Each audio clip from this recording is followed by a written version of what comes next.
దైవన వాక్యం యోవేలు గ్రంథం 2వ అధ్యాయం 12వ వచనం. ఇప్పుడైనను మీరు ఉపవాసం ఉండి కన్నీరు విడుచుచు దుఃఖించుచు మనపూర్వకంగా తిరిగి నా యొద్దకు రండి. ఇదే యెహోవా వాక్కు.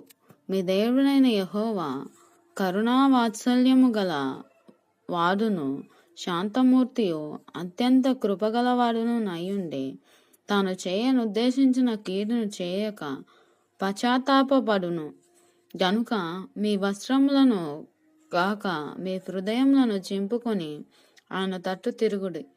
ఒకవేళ ఆయన మనస్సు త్రిప్పుకొని పశ్చాత్తాపడి మీ దేవుడైన యెహోవాకు తగిన నైవేద్యమును పానార్పణను మీకు దీవెనగా అనుగ్రహింపడని ఎవడు చెప్పగలడు? Praise the Lord. దేవుడి వాక్యం దీవించునుగాక. ఆమేన్.